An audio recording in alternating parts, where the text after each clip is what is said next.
Please welcome our mayor, Buddy Dyer.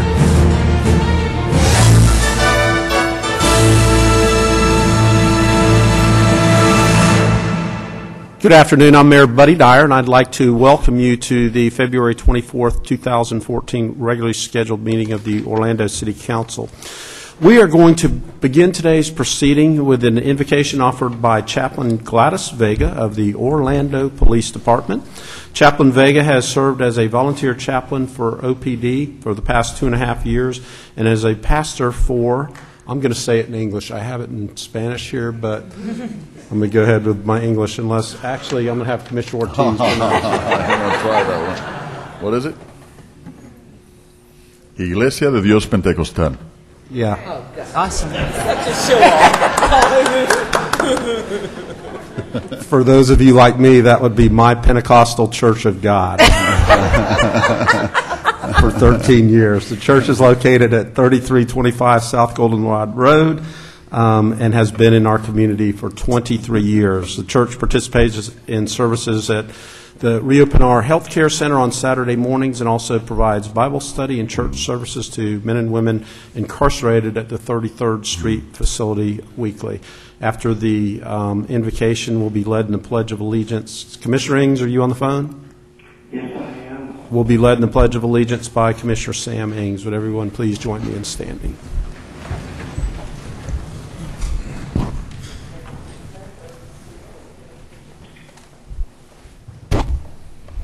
We may bow our heads. Lord, I take this opportunity to invite you to this council meeting, as I understand that all knowledge and all wisdom comes from above. I pray that your covenant, your favor, and your enlightenment reflect in every decision that is made here today. Lord, I pray for your protection for each council member and their families as they go on their daily lives doing what you have commanded them to do. Represent the city of Orlando. In your name I pray. Amen. I pledge allegiance to the flag of the United States of America and to the republic which stands one nation under God, indivisible, with liberty and justice for all. Thank you, Chaplain. Let's call the meeting to order. Madam Clerk, would you call the roll and make a determination of a quorum, please? Commissioner Gray? Here. Commissioner Ortiz? Here. Commissioner Stewart? Here. Commissioner Sheehan? Here. Commissioner Lynham? Here. Commissioner Ings? Here. Mayor Dyer? Here. Mayor, you have a quorum. Thank you, Madam Clerk. Let's see. Meeting minutes from the February 10th, 2014 Let's agenda move approval, review Mayor. and City Council. Motion by Commissioner Lynham, second by Commissioner Sheehan. All in favor of the motion indicate so by saying aye. Aye. Aye. Those opposed, motion carries. All right, we are right into awards presentations, and I'm going to start with our workplace giving campaign. So co-chair Jim Hunt will provide an intro and a summary on the program. It's also co-chaired by Deputy Chief Rod Pigman, Deputy Chief John McCormick, Michelle McCrimmon, and, of course, Jim Hunt, who is here with us today. Thank you, Mayor, Commissioners, and thank you for thanking the other co-chairs for me, Mayor. On behalf of the 2014 co-chairs, we'd like to thank every employee for their generous participation in this year's campaign. We'd also like to recognize the city support team, which includes Mayor Dyer, Byron Brooks, and Deborah Gerard in the CAO's office, all of the division coordinators, Michelle Brennan in the Office of Communications and Neighborhood Relations, especially Michael McCarthy's assistants with the website and email communications, and Jen Hyatt's and Rob Spindler's assistants with graphics. Sonia Robinson and all the OPD volunteers who spearheaded the open house and associated meal planning, the Amway Center and Beautiful Lou Gardens for hosting our workplace giving events, Ray Elwell and Jim Young for emceeing the open house, Martin Carmody, who provided us weekly reports of the progress of our campaign, Roberto Lopez, Angela Roman, who provided event photography, and Leanne Snipes and Mandy O'Brien for all of the support that they provided to us co-chairs. I am particularly appreciative of the work that Michelle McCrimmon and Mandy provided. They remind us daily that we're just custodians of this money and very temporary at that, that what we're trying to do is get the money from the donors to the people who really need it in this community. The great news is that we raised $437,448 for 506 different charities. And we're excited to report we achieved our goal of 40% of city employees participating. For comparison, if you look at Orange County, they have 3 times the employees and only had half our participation and only beat us by $20,000 in our workplace giving campaign.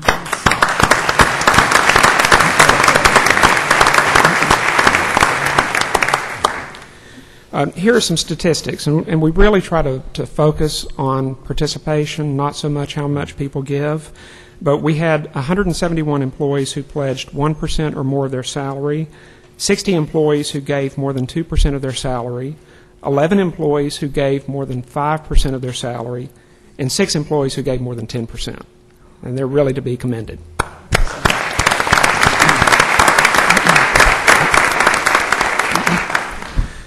One of the things that amazes me also is the creativity and the effort that goes into our fundraising campaigns.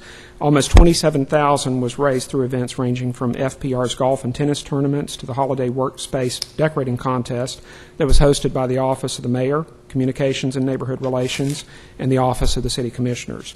There were raffles, silent auctions, bake sales, a rummage sale, and incentives for employees to wear jeans day or to have jeans.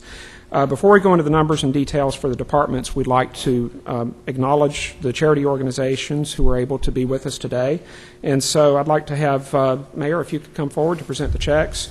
Dennis Burns with Heart of Florida United Way, Lauren Zeminski with America's Charities, Nancy Squilaciotti with Community Health Charities, and Carolyn Turner with United Arts.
Now we'd like to recognize those departments and offices that have given or gone the furthest, exceeding their monetary and participation goals, and it's divided by large, medium, and small. So for the large departments, Orlando Fire Department achieved 105% of their monetary goal and 178% of their participation goal, so they get both awards for the large departments. So Chief Miller.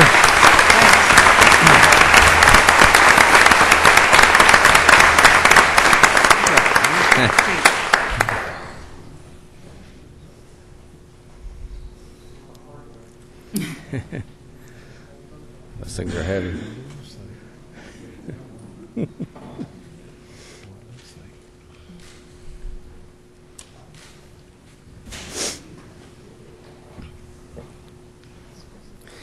Then for medium-sized departments, offices of Families, Parks, and Recreation achieved 196% of their monetary goals, and Economic Development achieved 164% of their participation goals. So Rodney Williams will accept for FPR and Wendy Herency for Economic Development.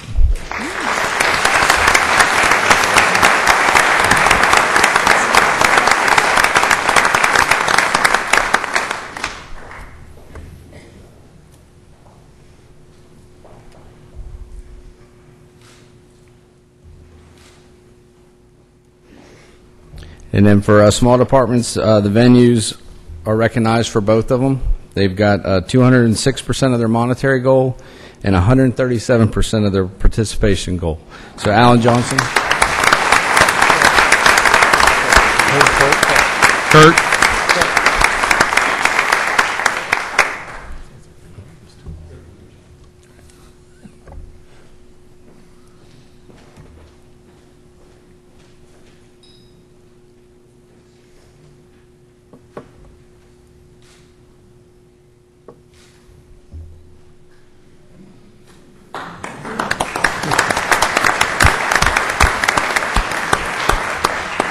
And in closing, we just want to thank everybody for their efforts and involvement in making this a successful campaign. So, thank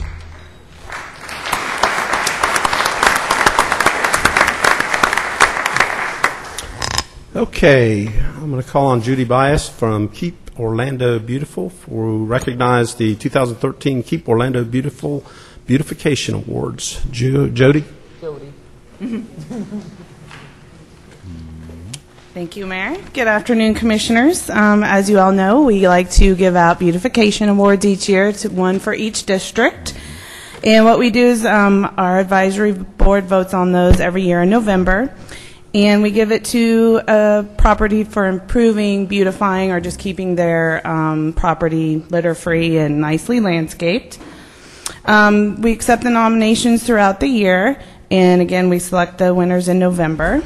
All of today's 2013 Beautification Award recipients have exceeded these standards by far. We have some really great ones this year. And they go beyond doing their part in keeping Orlando a beautiful city where people want to live, work, and play. So we'll go ahead and Commissioner Gray, if you could step down, and Mayor Dyer, and we will go with, let me pull up the pictures here so everyone can see just how pretty they are. Let's see here. We'll close that one. And that one. Sorry, I'm closing everybody's. Okay. For District 1, we have Wawa, located at 4700 South Goldenrod Road. And if Miss Charlene Marco Heim could please come forward to accept your award. Congratulations. Where's the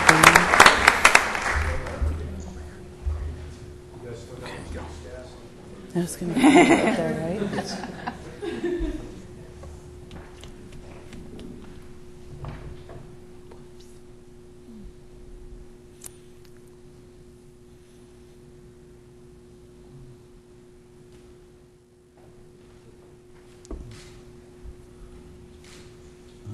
It'd be good if I give you this. Yeah, I'm not going to give him the award, right? My bad. Sorry about that. I'll remember the next one. How you doing?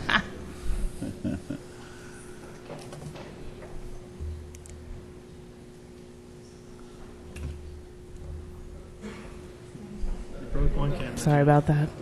Use mine. Yes. Use another camera. There you go.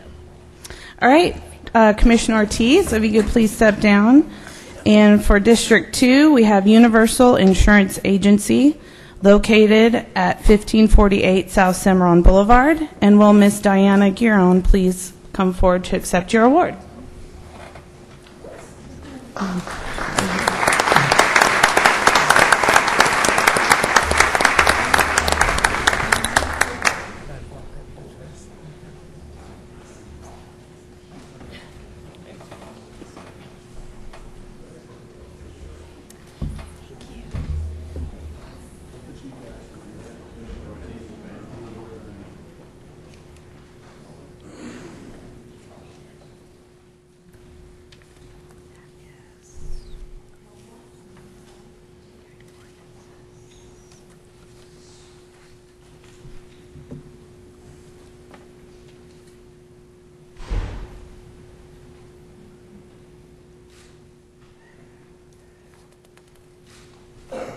Congratulations.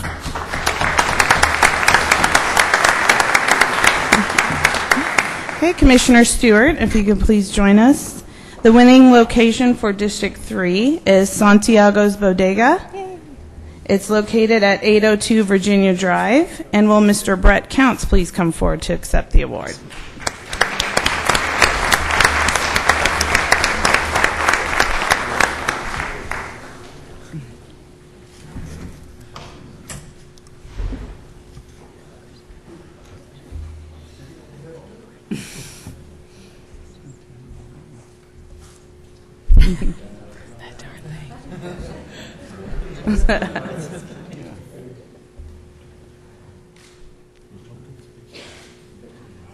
Congratulations. All right, Commissioner Sheehan, will you please join us? The winning location for District 4 is Floyd's 99 Barber Shop, located at 842 North Mills Avenue. And will Miss Julie Picard please join us for your award?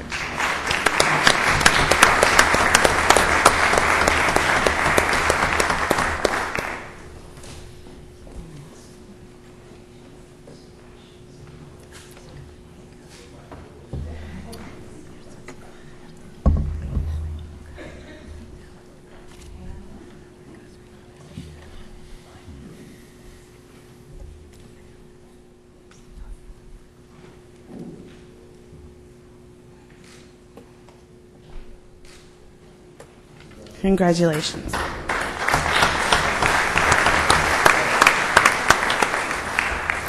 Okay, for District 5, Commissioner Lynham, will you please join us? And we have 924 West Holdings, LLC as the winner, located at 924 West Colonial. And will Jason Segal please join us to accept your award?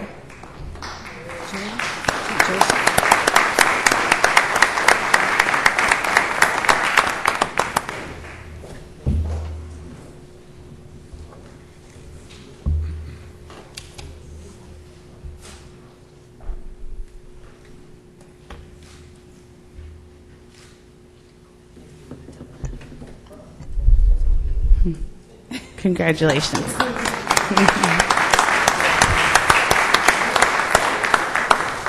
All right, last but not least, we have District 6. The winner for District 6 is the McDonald's located at 3800 LB McLeod Road. And will Miss Kathy Gilchrist please come forward to accept your award?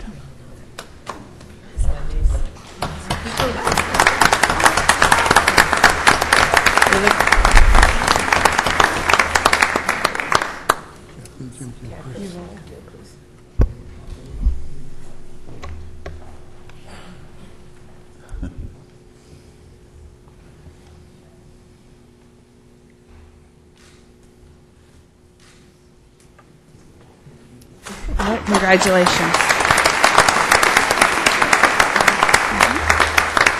All right, thank you all for making Orlando a more beautiful place, and we look forward to 2014. She works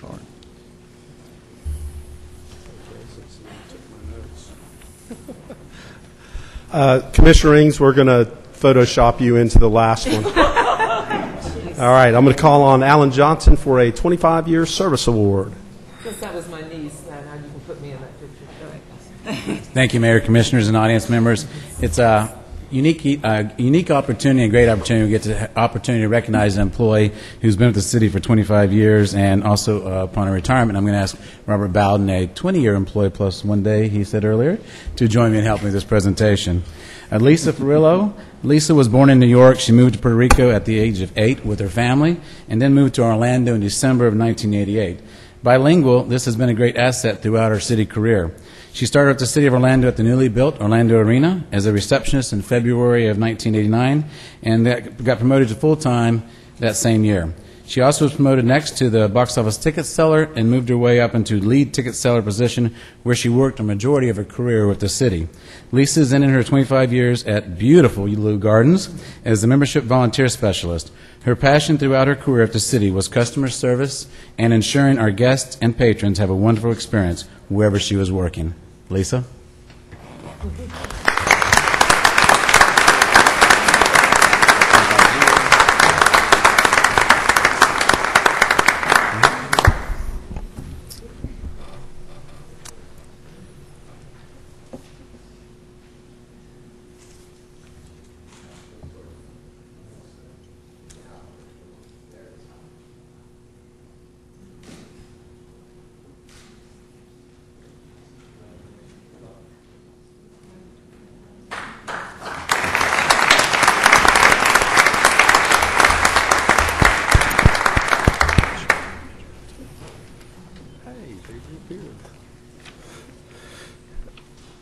Okay, and now one of my favorite things of the year are the Dennis McNamara Employee of the Year Awards, and I'm going to call on Ana Palenzuela, our Human Resources Division Manager, to explain the awards, introduce the members of the McNamara family that are here with us today, and then give introductory comments to each of our 4 award winners. Anna? Thank you, Mayor Dyer. Commissioners, it is my pleasure, my favorite thing to do, to introduce the 2013 Dennis McNamara Employee of the Year Awards. But before doing so, I would like to take a moment to recognize the McNamara family, which has been supporting this award for the past 28 years. I think it's a record. Meg McNamara McGee and Mary Ann Villarreal are here, are present. If you could stand, we would like to recognize you. Thank you so much for your generosity. And I'd like to say that not only supporting the award, but they really take a personal interest in getting to know our winners. They attend the luncheon, which takes place before today's presentation, so they get to really know the 4 winners. And it's a pleasure that you take the time to do that. This year we received over 18 nominations, but only 4 can be selected. And the winners of the 2013 McNamara Employee of the Year Award are Vicki Robles. She's the Public Information Manager with the Orlando Fire Department. Paul Bruning, OPD Detective, Orlando Police Department. Brenda Scott, Regional Center Manager with FPR. And Bill Stevens, Commissioner's Aide to Commissioner Sheehan.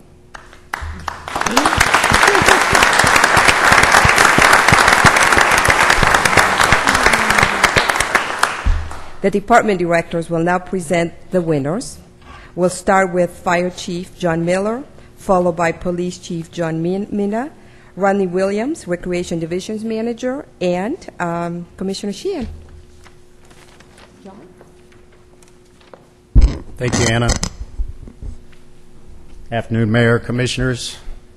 Thank you for the opportunity to present to you the first of the 4 McNamara Employee of the Year Awards. And it's somebody from the fire department. I think it's somebody that's you all will recognize and very familiar to you. She's the face of all OFD's public events, having touched nearly every neighborhood and every community in Orlando many times over. Vicki Robles has proudly served the city and the Orlando Fire Department for more than 30 years, beginning on July 10, 1983, as a 911 emergency dispatcher. After about 15 years in this role, it was very evident that she was a people person and had great skills. So she was transitioned into public education, public relations, public information, you name it, hat at the fire department, of which she has held for more than 15 years. During her career with the fire department, Vicki has loyally served 8 different fire chiefs, which, as you know, can be a challenge. As a result, obviously, as a result of the difficult economic times, some of the cuts that were necessary was in Vicki's shop.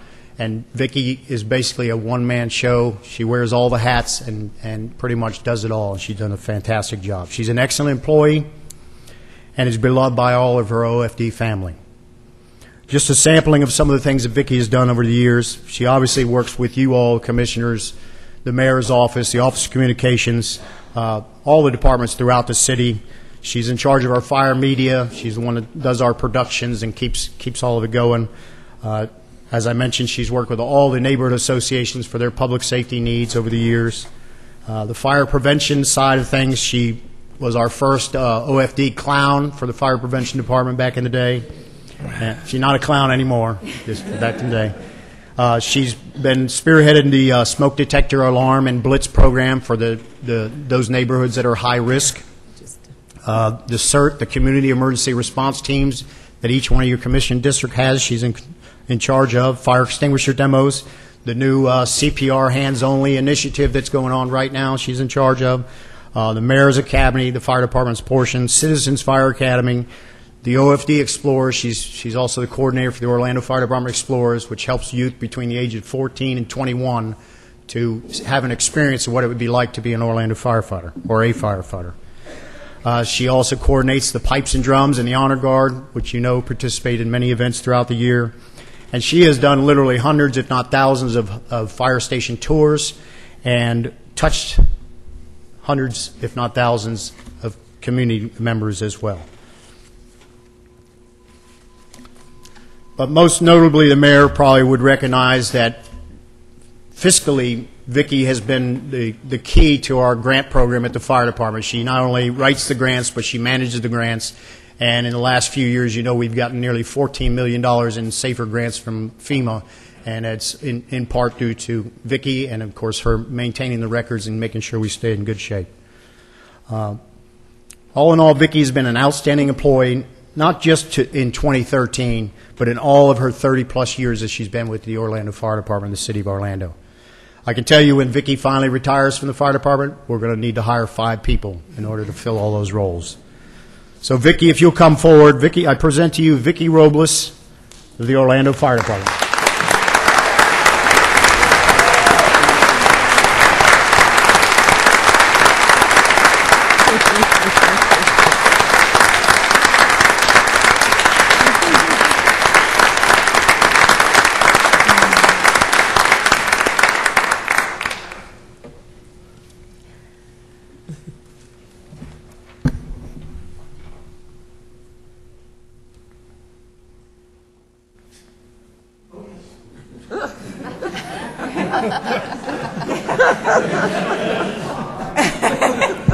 Ed's done this before.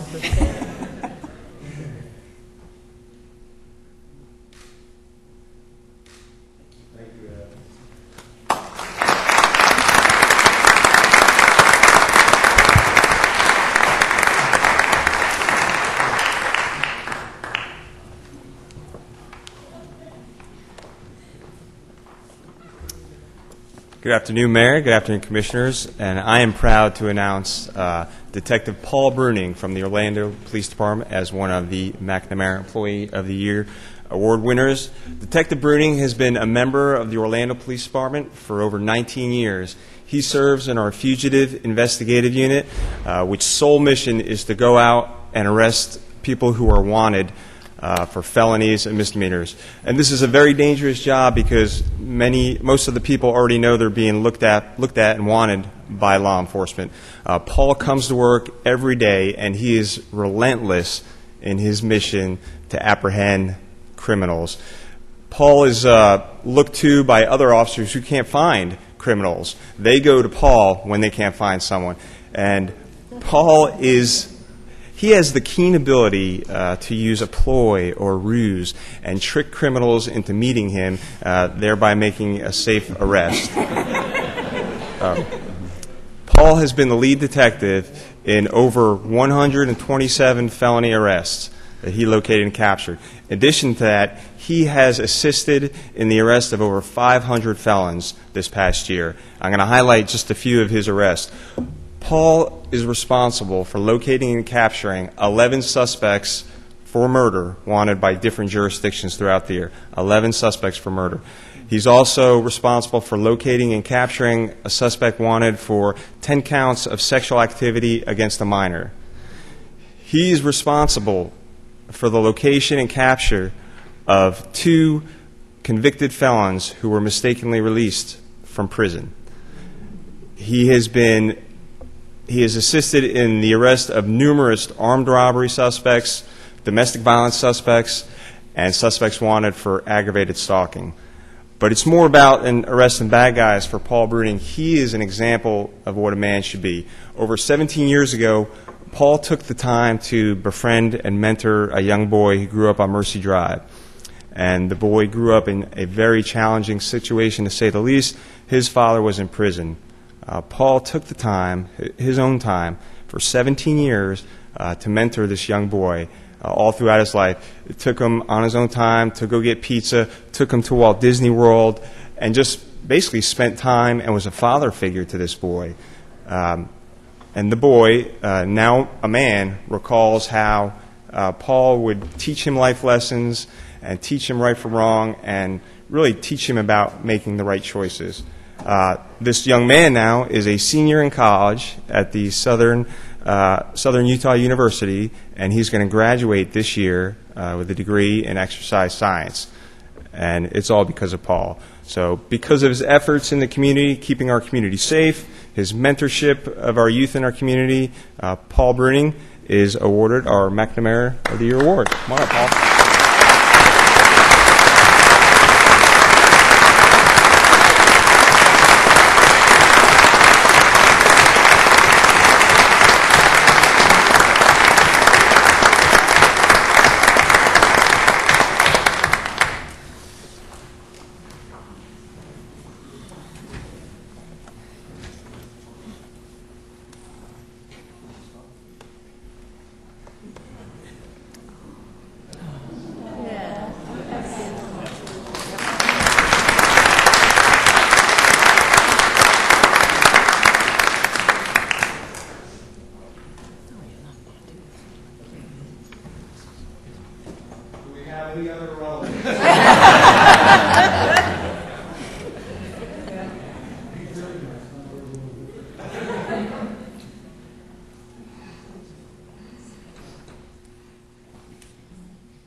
Good afternoon, Mr. Mayor, Commissioners. I have the honor and privilege of presenting the 2013 McNamara Award to Ms. Brenda Scott, who is representing the Families, Parks, and Recreation Department and the Recreation Division. Brenda began her career here in the city in February 28th, 1994. Congratulations, Brenda. It's a great way to celebrate your 20 years. Brenda's an Orlando native and is the oldest of 16 children. She attended Edgewater High School and received a 4-year basketball scholarship to Tougaloo College in Mississippi. At Tougaloo, she received her Bachelor of Arts degree in elementary and physical education. Upon her return to Orlando, she enlisted in the United States Air Force and served at various locations, including Shepherd's Air Force Base in Texas, Howard Air Force Base, and Panama Canal, and Elgin Air Force Base. She was still an active basketball player, playing for the Air Force basketball team. After leaving the Air Force, she traveled to Italy to teach English to the Italians. Brenda has held various positions in the Recreation Division, from Recreation Specialist to her current position as Regional Center Manager for the Rosemont Community Center, which she opened in November 2005. Brenda managed this project. That's probably somebody calling for Brenda now to handle something in Rosemont. Hey. Brenda managed this project from the ground up, from attending construction meetings, ordering furniture and amenities, to hiring staff. While all of this was being done, she was also preparing for the grand opening ceremony. Needless to say, everything was completely in order, and the grand opening was a hit with over 500 people in attendance. This type of performance is due to her attention to detail, the ability to multitask, her exemplary leadership, and the will to complete assignments with a high degree of efficiency and effectiveness. From the moment the center opened, she has done a terrific job of marketing the facility, from the programs and the activities to the upkeep of the building. You can walk in her building and eat off her floor. The center has brought new life to the community. The attendance and enrollment continues to increase every year. In 2012, the annual attendance was 124,874, and in 2013, the attendance was 137,165. Rosemont exceeds its project revenue budget by 15% each year. The core programs offered at the center each reach their capacity every session. Brenda believes it's important to treat others as you want to be treated, and it shows in her staff, youth, teens, and patrons, because they keep coming back. Many of them are here today, to the place that they call home, the Rosemont Community Center. Rosemont is an often impacted by criminal activity. However, this does not deter her desire or ability to help others through her management of the center with love, respect, compassion, and discipline. This combination has enabled her to decrease the crime in the community and offer other alternatives to brighten the future of our youth. Brenda is a valuable member of the Recreation Division, the Families, Parks, and Recreation Department team, and a leader among her peers. Whether it's mentoring the youth and teens or assisting families with day-to-day struggles, she continuously goes above and beyond her job description and fully takes her responsibility to another level. The Orlando Metropolitan Christian Center recognized Brenda for her exemplary efforts supporting the community center on October 30th, 2011, which Commissioner Robert Stewart was there in attendance. Brenda has been an influential in the progress and development of several community center managers. As a group leader, she assists the district managers with day-to-day operations and has served as a coach to fellow managers. Her experience, diligence, and thoroughness are used as guides for others to follow. Brenda was asked to join a panel of summer camp planners with her expertise in field trips to conduct training for the Florida Recreation and Parks Association in 2011. As a result of her responsiveness, knowledge, leadership, and professionalism, Brenda is often called by the division manager and department director to take on assignments that exceed her role as regional center manager. For example, Brenda was asked to accompany the Dueling Dragons, our dragon boat team, to Toronto, Canada this year. She also was asked to accompany the Paramore Kids Zone teams to Washington, D.C. to participate in the inauguration of President Obama. Please, everybody, if you would help me congratulate Brenda Scott, our 2013 McNamara Award winner.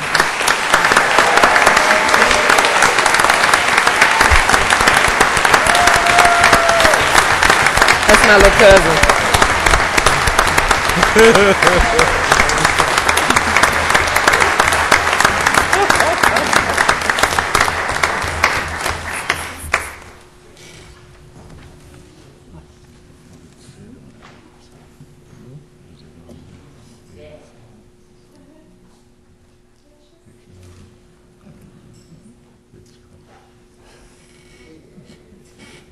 Go, Brenda. Go, Brenda, with your dance, yeah.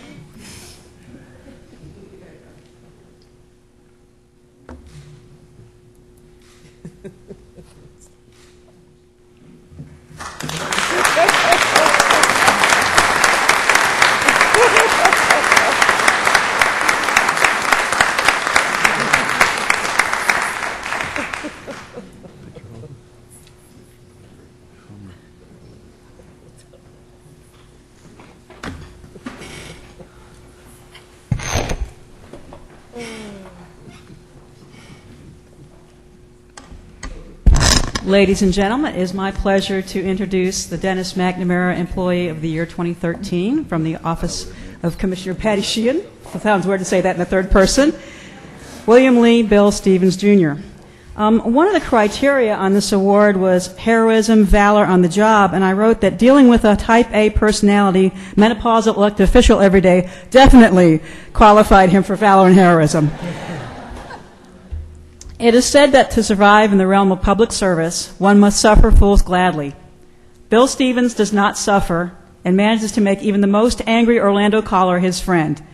In the commissioner's offices, it is usually not the best situation when someone calls us. They may have been overlooked, they may be impatient about a timely resolution to their issue, or they might just be having a bad hair day. Let's just say by the time they call our offices, they can be in a really nasty mood. Bill Stevens does not get rattled by this. He even managed to calm down a cursing and an irate frequent caller who had me so angry one time I actually cried. He mentioned the man's dogs that were barking in the background and actually established a rapport with this miserable man, and he was able to resolve his issue. That is Bill. No matter whether it's answering the phone or finding 100 bicycles at Christmas time for needy kids, Bill handles the problem quickly, efficiently, and calmly. He can usually anticipate a problem and come up with a solution before it even happens. He does not complain about the long hours and the community service projects. He embraces them and has fun. He is the glee club and glue that keeps the aides in the commissioner's offices together. He does cooking and holiday lighting competitions to help raise money for causes. He challenged his overweight boss to run a half marathon. He helps with morale during the holidays by doing a secret Santa exchange. And we need a morale boost because that is when we are challenged by most people who are upset, probably because they are lonely. But Bill understands that, and he takes those lemons and makes lemonade. My former District 4 aide, Chase Smith, died unexpectedly, and I was very upset and pretty much out of pocket for a while. All Bill heard about was Chase, and a lesser man would have been jealous. But Bill helped me deal with the family and the arrangements and was a gentleman throughout. That is just his character. He knew I needed help, and he did so happily. They say in politics, if you need a friend, get a dog. And while I have fine dogs, and I mean no respect, I am so blessed to have Bill. And as a dog lover, I am sure he would not mind the comparison. Ladies and gentlemen, please let me present to you Bill Stevens, accompanied by his life partner, Bob Brinks.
Made him cry.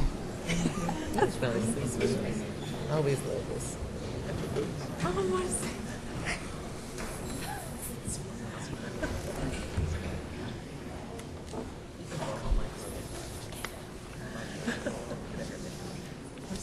It's one of my dearest friends right there in the red. Mm-hmm. She's amazing. Call me. We've been friends almost 40 years. Wow. She had a baby. I was there when she and Keith Baker. Yeah. Keith Baker has a son. Yeah. That's the mother of his son. But she and Kathy have been partners for 25 years. Wow. And he said, hey, you go with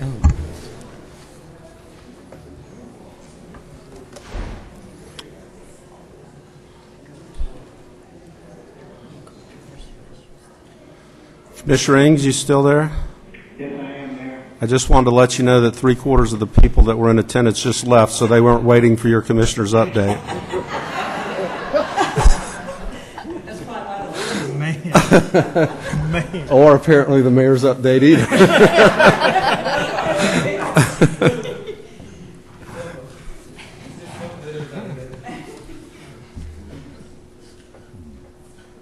Okay, I think we got everybody else that's settled in for consent agenda, so I'm going to move on to the mayor's update, and I'm going to change up the order I was going to do this.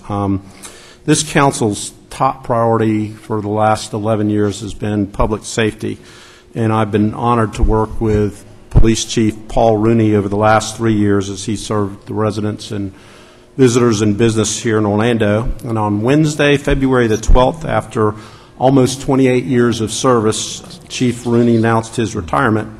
And with his retirement, I had the opportunity to promote and appoint Deputy Chief John Mina as our 38th Chief of the Orlando Police Department. And I sincerely believe that there is no one in the department that is more well prepared for this job than Chief Mina. He has risen through the ranks of the last 23 years, and actually that's another important thing. He's only been at OPD for 23 years, so hopefully we can have him for 5. He's worked in nearly every aspect of the department, and Commissioners, with your approval, this appointment will become official today, and I thought I might just, even though I didn't tell him, Chief, I'm sure we're going to test your ability to ad-lib. I'm just going to call you up real quickly and give you an opportunity to make your case for why these guys ought to vote for you.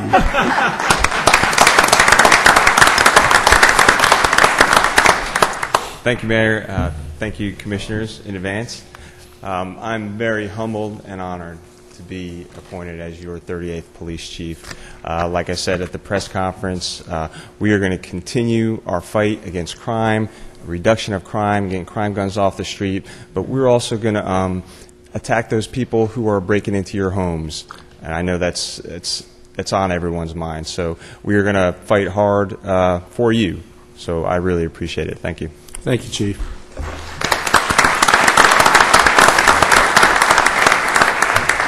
I'm going to go off script for one other thing. Rodney Williams, would you stand up?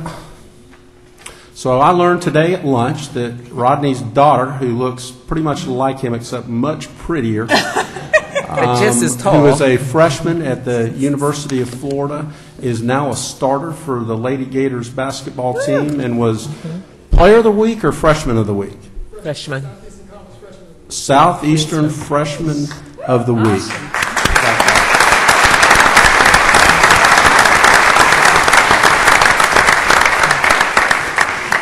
So last Monday, U.S. Department of Health and Human Services Secretary Kathleen Sebelius traveled to Orlando, and together with a number of the members of our City Council, we announced the availability of Licensed Affordable Care Act negotiators in 6 of our City of Orlando community centers between now and when open enrollment closes on March the 31st. So residents that have questions or need help in enrolling in the Affordable Care Act coverage plans can get one-on-one help from licensed navigators at the following community centers on Tuesdays between 8 a.m. and 2 p.m. and 6 p.m. and 9 p.m. Dover Shores, Englewood, Rosemont, Northwest Community Center, and Dr. James R. Smith Center. There will also be a licensed navigator at the old office every Wednesday from 9 to 4, and if you can't be available for any of those times, just call 211 and we can get you an appointment set up.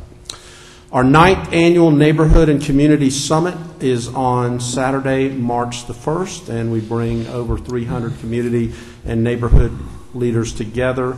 If you can, please sign up by Wednesday, because March the 1st is this coming Saturday.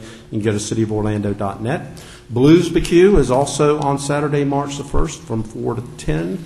It's a free event and includes some of the best barbecue Orlando has to offer, along with R&B soul singer Denise LaSalle and the Lee Boys, who are a funk and gospel band. Commissioners, on today's agenda are several items I want to highlight. One is that to better assist our minority and women-owned businesses, we are working in concert with Orange County Public Schools, and GOA to conduct a 24-month study to assess the current marketplace and identify barriers for our minority and women-owned businesses in the procurement process that allow us to ensure that our MWBE program addresses those issues and creates a fair opportunity for all minority and women-owned businesses. Today we will also be renewing our annual Orlando Main Street program agreements, which have been so vital over the last several years. The program's inception was in 2007, and we have benefited with the addition of 545 new businesses and $169 million in our neighborhood commercial districts. I know a lot of the folks that are involved in our Main Street districts are here with us today. If you'd stand and be recognized, please.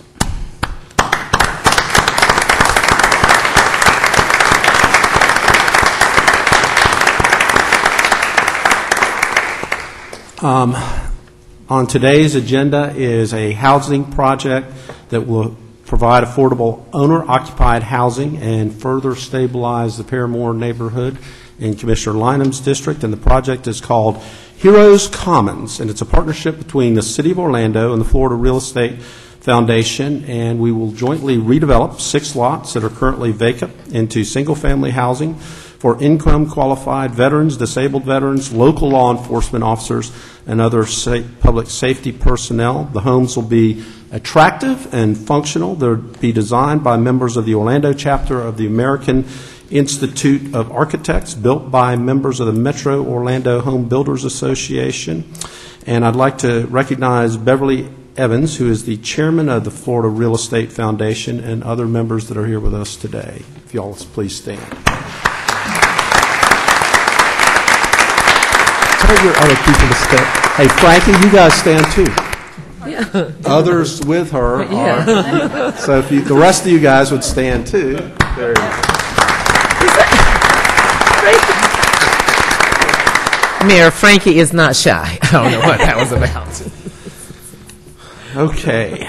On today's agenda are 2 use agreements for our venues, one with Florida Citrus Sports for the reconstructed Citrus Bowl, and the other with Orlando City Soccer for the use of the new soccer stadium. And I know each of the commissioners has had an opportunity for a briefing on these items. The use agreement with Orlando City Soccer is consistent with the MOU that was approved by council on October the 7th.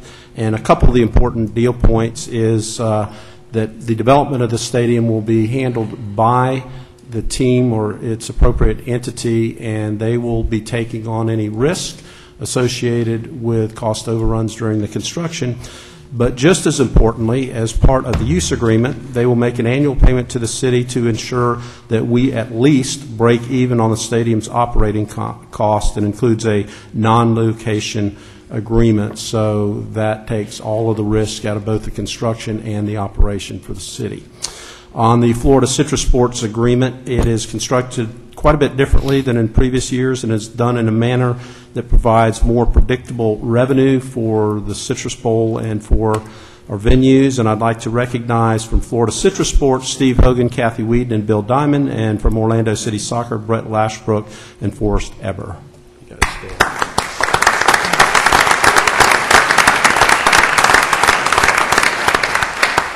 I want to thank you for your partnership, and I look forward to these new venues as part of our sports and entertainment district. All right, that concludes my comments, and we're going to move on to the consent agenda. And the consent agenda is a number of items that are acted upon through a single vote of council. We give each of our commissioners an opportunity to comment on the consent agenda and update you on items of significance from their individual districts, and we rotate the order that the commissioners are able to comment. And today, Commissioner Samuel Ings is first. Commissioner Ings. Thank you, Mayor and Council. Today, I'm in Columbus, Georgia. June had a cousin that passed away. The funeral was today at 11 a.m. And so I was there in support of her and her family. And on the consent agenda, item A4, confirming John Mina, Chief of the Orlando Police Department. Mayor, just to let you know that Chief Mina has worked with me before, as well as Chief Paul Rooney and Sheriff Jerry Dimmons. Sheriff Jerry Dimmons, I was his first sergeant or supervisor there in the Orlando Police Department. So congratulations to Chief John Mina. On this past Saturday at the First Baptist Church, there was the Trailblazers Prayer Breakfast. Senator Geraldine Thompson, the Wellsville Museum, the Central Florida Caucus of Black elected officials were on hand to support this particular prayer breakfast. And this was in celebration of Black History Month. The guest speaker was Gilbert King, who is the author of Pebbles in the Grove, and this took place in 1946 in Lake County, and also in 1949. Attorney Thurgood Marshall in 1951 was representing the youth that were involved, and Attorney Paul Perkins from the city of Orlando was one of the local attorneys that assisted Thurgood Marshall. So this was an event that talked about a lot of history and brought in some more history that we weren't aware of. And then on Saturday,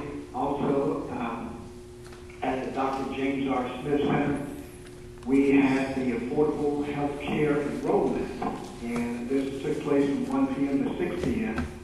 And I'd like to thank Marlon Cochee and the center staff and Doctors for America came in from Tampa, St. Petersburg, and also Orlando, Florida.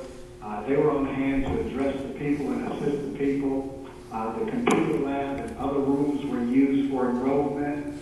And also thanks to Representative Bruce Anton, Mary Beth Healy of Planned Parenthood, Doctors for America, and Stephanie Owens from Secretary Sevilla's office in the regional area here in Orlando, Central Florida. She is in Tampa, and she was on hand to assist us. And that's all I have, Mayor. Thank you. Thank you, Commissioner. We'll move to District 1. Commissioner Gray. Thank you, Mayor. All the activities in District 1 are on our city website, both past as well as future, so I'll refer you to that. A special note, first week of next month, we are going to do some community meetings, 3 nights, Tuesday, Wednesday, Thursday. I'll make a brief presentation, but certainly open it up for any residents to ask any questions they have about issues in District 1. And the only other comment I would make is I'd like to congratulate Chief. Welcome. Well done. And I look forward to working with you. And that's all I have, Mayor. Thank you. All right. On to District 2, Commissioner Ortiz. I'm going to beat that time. I'm going to make it shorter. Chief John Mina, congratulations. I'm very proud to have a former partner being a chief of police now. And congratulate to a summer business partnership and the renewal of their Market Street program. That's it. Thank you, sir. Thank you, Commissioner Ortiz. Commissioner Stewart, District 3. Commissioner, thank you for yielding your time to me, and I'll take the next 30 minutes talking a little bit about a couple of things I want to share. First, Chief Mina, congratulations. It's been an honor to work with you and look forward to continuing to do that. I want to congratulate the city employees. $437,000 to help those in our community is just well worth it, and I'm so thrilled about that.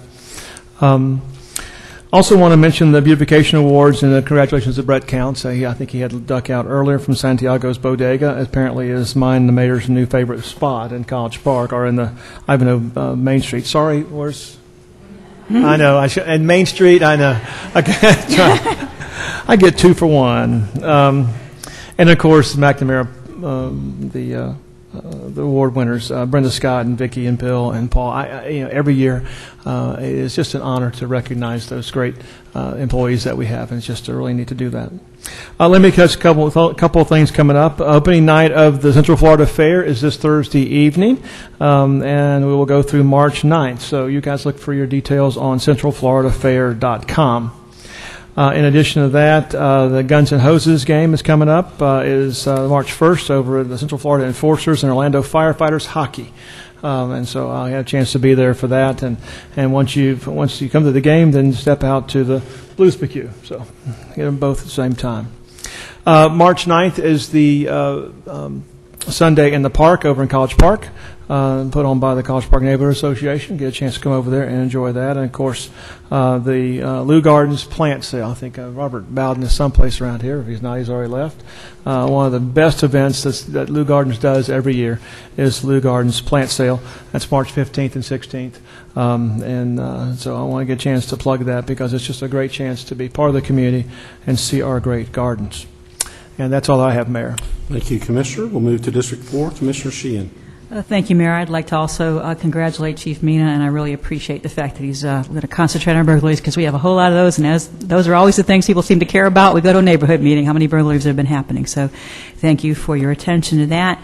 Item C19, the Main Streets. I'm glad to represent Mills 50, Thornton Park, and Downtown South, and I think that's a great program, money well spent, and I think we should add more, but that's just my editorial comment for today because it's a wonderful program.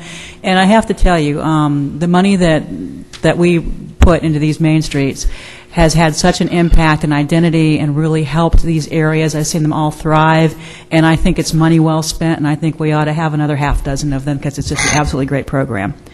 On item F2, affordable housing for veterans, I think that's wonderful, and first responders. Frankie, wonderful job for the Orlando Home Builders. So glad that you all are partnering with us on this. It's a wonderful program.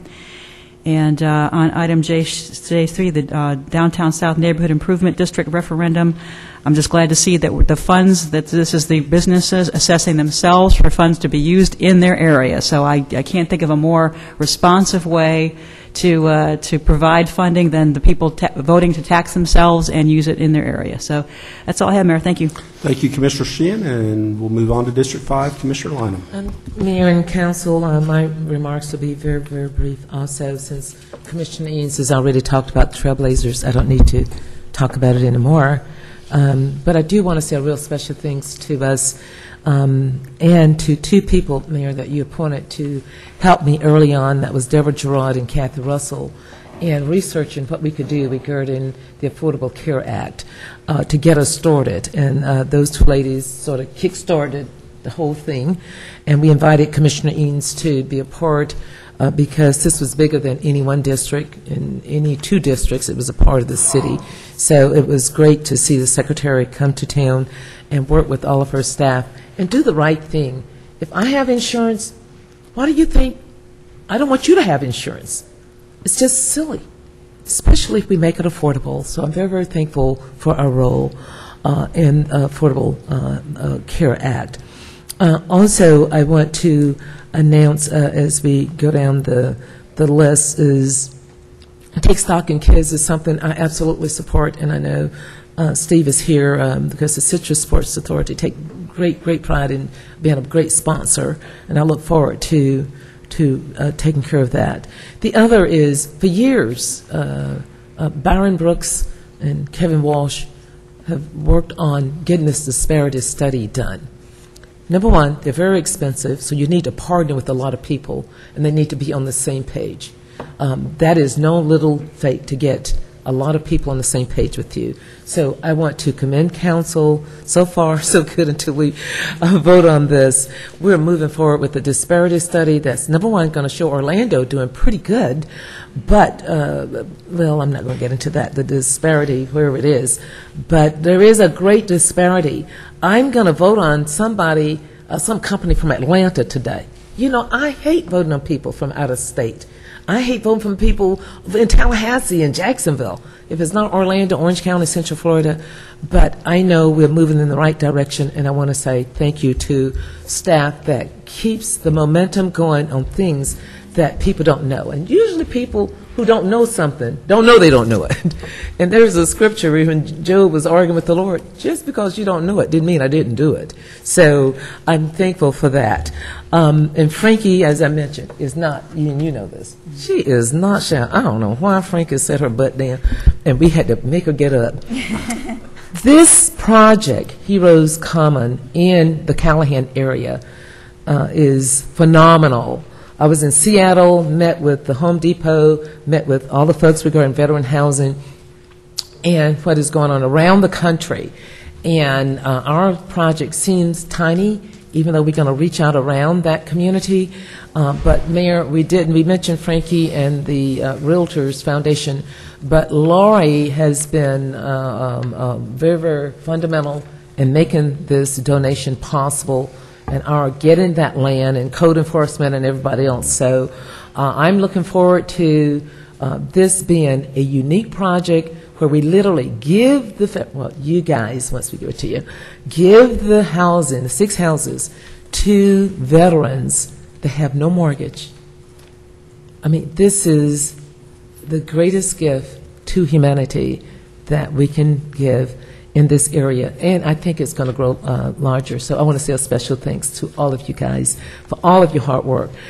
Keep working, Frankie. She's a war horse, if you haven't seen the movie. So thank you very, very, very, very, very much. I think that's the, but I do have to say this, Mayor, under information only, I just think some of that stuff, like the certification board, it shouldn't be under just for your information only. I have real serious concerns about that certification board for MWBEs and a situation that is occurring over and over. I think we ought to have the same responsibility when people are determined not eligible, then bring a lawyer in, and then they're determined eligible, as we do for anything else with municipal planning board. I just think we need to have our legal department investigate what's going on that board and come back to us and not put it under information only. I was livid when I saw that go under there. I do think the others are quite okay. But anything else regarding District 5, you can go on our website also. And thank you, Commissioner Gray, for giving us great insight for using our website. Thank you.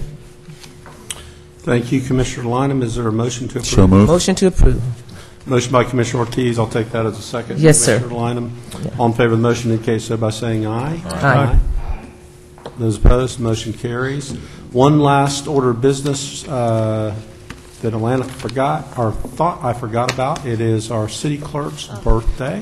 Yes. And I thought it might be appropriate if we wished her well on her 42nd birthday and sang to her. So happy birthday to you. Happy birthday to you.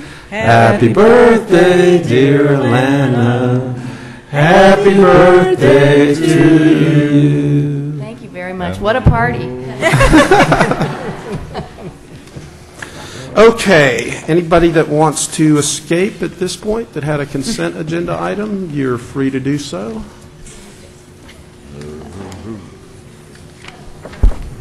That'll clear up the rest of the audience. And while they are retiring to the rotunda, I will recess the city council meeting without objection and call the CRA meeting to order and ask Thomas to join us at the podium.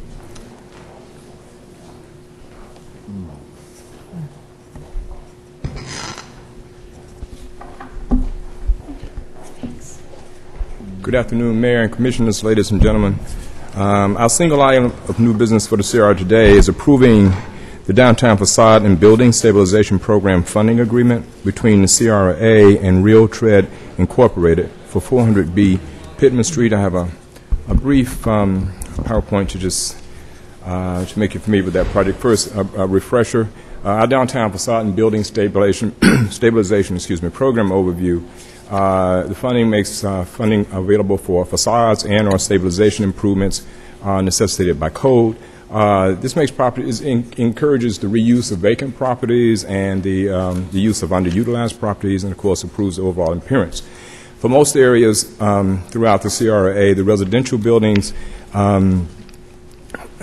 qualify for up to $5,000 in funding, but in Paramore Heritage Planning Area, those buildings qualify residentially for $10,000. Likewise, with commercial buildings in Uptown and Eola and the Central Planning District planning areas of the CRA, $20,000 is qualifiable, but in the Paramore Heritage Planning Area, again, that's doubled to $40,000 inapplicable. Our applicant today is Real Trade Incorporated, which is a screen printing business, which is relocating from Winter Park to 400B Pittman here in the CRA, and of course that is a Paramore address. It's the building as it stands today at Pittman and Huey. And this is the exterior as proposed. Another shot looking west, and again that same perspective with a new entrance you see there directly on the west facing wall. The applicant is proposing more than $350,000 in total improvements to this building. And you can see door frames, hardware, awnings, painting, HVAC, and others. The qualifiable component of that scope was bid out to 3 bidders as the program requires, and you see the 3 bid amounts there, the lowest being $105,968. The Facade Grant Review Committee convened on February 3rd and recommends approval of up to $40,000 or 50%, whichever is the lesser, and of course in this case that would be the $40,000 number. Therefore, today staff is requesting approval of the Downtown Facade and Building Stabilization Program funding agreement between the CRA and Real Trade Incorporated for 400B Pittman Street, subject to review and approval of the City Attorney's Office, and authorizing the Chair of the CRA and the Executive Director to execute such funding agreement. Mayor, I take great pleasure in moving this forward. Every improvement is good. That's my motion. Thank you. Second. Motion by Commissioner Lineham, second by Commissioner Sheehan. Discussion, hearing none, all in favor of the motion indicate so by saying aye. Aye. Those opposed, motion carries. Further business to come before the CRA, Thomas? There's none, Mayor. Thank you. And we will stand Thank you, Thomas. adjourned, and we will reconvene the city council meeting. And that brings us to hearings, ordinances on second reading. Number 1, Madam Clerk. An ordinance of the City Council of the City of Orlando, Florida, annexing to the corporate limits of the city certain land generally located at the southeast corner of the intersection of West Princeton Street and Mercy Drive and comprised of .24 acres more or less, amending the city's adopted growth management plan to designate the property as office low intensity on the city's official future land use maps, and designating the property as the O1 district with the Wekiva overlay district on the city's official zoning maps, providing for severability, correction of scrivener's errors, and an effective date. Move approval. Second. Motion by Commissioner Lineham, second by Commissioner Sheehan. Is there anyone from the public that would like to address council on this matter? Discussion among commissioners. Hearing none, all in favor of the motion indicate by saying aye. Aye. Those opposed, motion carries. Number 2, Madam Clerk. An ordinance of the City Council of the City of Orlando, Florida, annexing to the corporate limits of the city certain land generally located north of Del Ridge Avenue, south of Webster Street, east of Neptune Drive, and west of Grant Boulevard, and comprised of .23 acres more or less, providing legislative findings and for the revision of the city's boundaries, providing for severability, correction of scrivener's errors, and an effective date.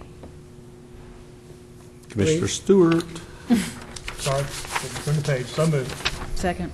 Motion by Commissioner Stewart, second by Commissioner Sheehan. Is there anyone from the public that would like to address council on this matter? Discussion among commissioners. Hearing none, all in favor of the motion indicate so by saying aye. Aye. Those opposed? Motion carries. Just for general information, we generally give the district commissioner whose district the action is going to occur in the courtesy of making the motion if they so desire, assuming they are aware. Assuming we're paying attention. Okay, duly embarrassed. It's free game now, man.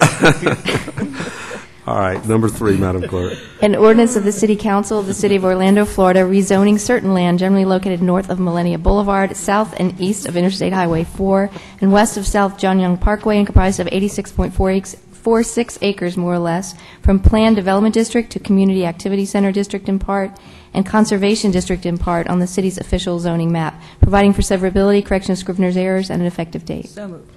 Second. Motion by Commissioner Sheehan, second by Commissioner Lineham. See how that worked, Commissioner Stewart? We all get caught. This is going to be I'm awake. Is there anyone from the public that would like to address council on this matter? Discussion among commissioners. Hearing none, all in favor of the motion indicate so by saying aye. Aye. Those opposed, motion carries. Okay, this one's an all, so anybody can. Commissioner Eads. All right, could you read number 4?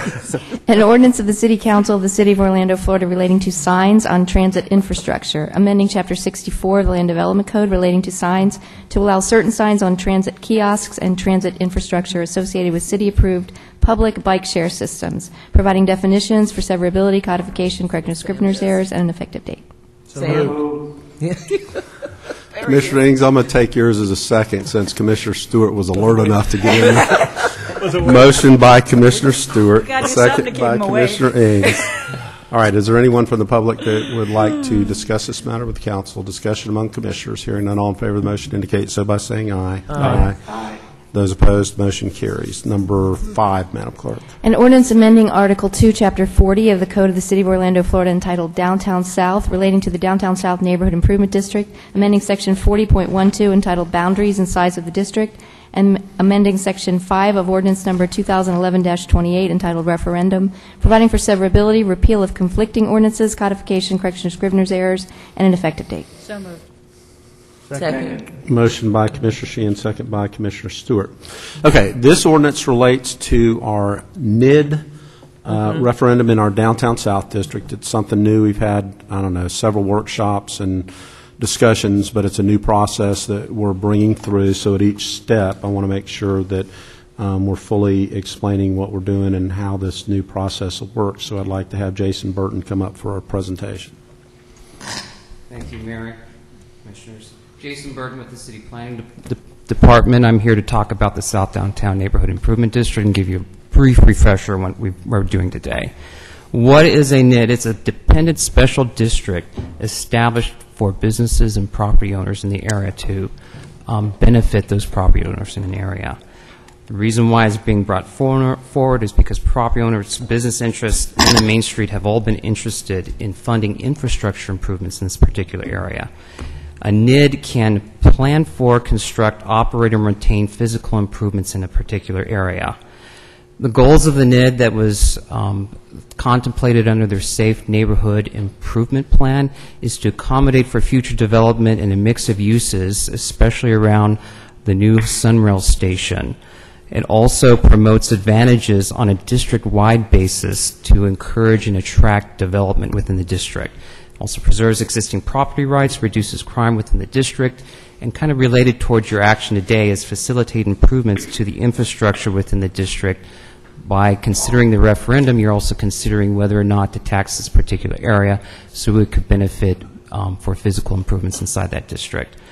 Brief chronology, we've already kind of been through this. Today we're considering the referendum ordinance, and you've already considered the resolution calling for the referendum.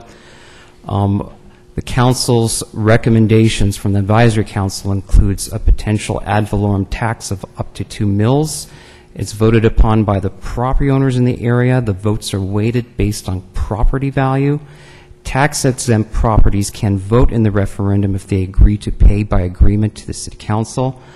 Millage rate has to be set each year by the Board of Directors and the City Council. And just for example, an idea of what a millage could be in this particular area, at 2 mills, approximately $650,000 per year. At 1 mill, it would be $325,000 per year. It can be leveraged as a local contribution towards any particular improvement project. There's a 15-year sunset that's being proposed as part of this, after which time it should be reauthorized or could be reauthorized via a new referendum. The Council or Advisory Council did not suggest going forward with a special assessment of up to $500 per year per parcel because it's voted upon by the registered voters in the area, and it's sort of disproportionate depending on whether you have a single-family house or a large property in the district. It's the same for everybody, and that was seen as being inherently unfair. There are also proposed boundary changes in this particular ordinance today that deletes the appendages, and I'll go over that, east of Osceola Street and south of Pine Lock, as well as north of Gore Street. The eastern and southern appendages seem to be a little bit extraneous and more near where the Safe Neighborhood Improvement Plan was contemplating improvements, whereas north of Gore Street is already taxed under the Downtown Development Board Business Improvement District, which is a similar type of taxing district that currently today charges 1 mil for their services. So here you have the revised NID boundaries. The future timeline is, of course, today, February 24th. We're considering the referendum ordinance and the resolution to call for the referendum. The clerk compiles a list of property owners, informs the property owners of the referendum by sending out a notice on March 26th. They have a certain amount of time, about a month, until April 20th, to make corrections to the property owners list. And then from May 5th to May 20th, 2014, there is a mail-in referendum. And then the clerk certifies the results of the referendum. In the meantime, there are also Downtown South NID Advisory Council dates where they may be considering what the millage should be for on an annual basis to bring that back and forward to council. Some of the outcomes of the NID is, of course, tax revenues generated by the NID stay in the particular district. The revenues could fund potential improvements determined by the Advisory Council and, of course, you as the Board of Directors. And it could include things like intersection improvements, road connections, streetscape improvements, the limo extension, marketing, partnerships to increase water, sewer, and stormwater capacity, and development standards within the district. There is a Safe Neighborhood Improvement Plan that kind of details this in painful detail that happened through the public process approximately from July 2012 to March of 2013.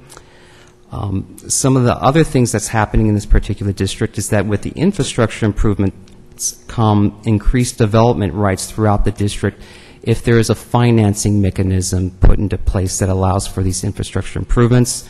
Up to 40 dwelling units per acre throughout the district on industrial properties, and up to 2.0 FAR and 100 dwelling units to the acre at the Cayley and Division node, and then surrounding the Sunrail station, about within a quarter-mile walk, there's a 1.6 FAR and 100 dwelling units to the acre bonus that happened in that area, and concentrated around the Sunrail station, a 3.0 FAR and 100 dwelling units to the acre that can be contemplated as well. And just to give you an idea of what that looks like, there's a node down by Cayley and Division, and of course the Sunrail station is approximately right here in that area. Some other outcomes during the neighborhood improvement planning process from July to March of last year. Many property and business owners asked that specific projects not be prioritized in the plan, but they are detailed as to which ones would qualify for the NID to participate in. The reasons why is because each of these improvements typically require future partnerships to execute, as they ad valorem taxes leverage through public and private partnerships. And to give you some ideas of what that means, the downtown east-west limo line uses $2 million of local funds combined with $8 million worth of state and federal funds. And the Downtown Development Board Business Improvement District partially funds that annual operation of that particular line. FDOT also is conducting a study on South Orange Avenue. Currently, they're funding it themselves, that preliminary plan study for streetscape, traffic, and intersection improvements, but going into design and construction would require local matching funds. That could be a potential thing that the NID could partner on. Also, within the district, there's lots of development happening as well. There could be coordinated and phased improvements for water and stormwater systems in the area as new development is phased in that district. Other related projects that are happening in this district, since it is an area that's, seems to be developing, is of course the Sunrail station that opens in May, the ultimate I-4 reconstruction, which will have significant changes to the Michigan and Cayley interchange, and also result in kind of the rerouting of truck traffic in the area, opening up a little bit more capacity for Orange Avenue. There's also contemplated Division Avenue improvement between Cayley and Michigan streets undertaken by a Public Works Department in coordination with some property owners in the area. Of course, not funded is after the preliminary plans. The Orange Avenue concept by FDOT still needs funds for design and construction. There is a locally preferred alternative for the limo extension, but no funds to pay for it as of yet. And of course, in this area is also the area where the city participates in the Main Street program, which leverages other funds in the area through memberships. With that, I also received about 5 or 6 calls today from folks that were opposed to having the referendum, so I'm sure you'll hear about that today. Also in attendance today is Rex McPherson, who's the chair of the Advisory Council, and Mayor Crotty and his staff are here to answer any questions as administrator of the NID. Any questions? Questions for Jason? Commissioner Stewart. Mayor, I've got just a couple of quick questions, and it's just maybe how this is written. But on page 2 of the ordinance, it's item 1 says, within 4_1 and 5 days of the following date.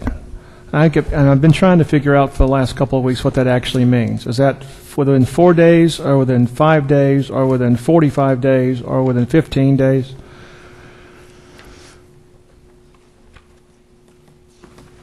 I'm just trying to understand that. Which line are you looking at? Line 50. Oh, I see.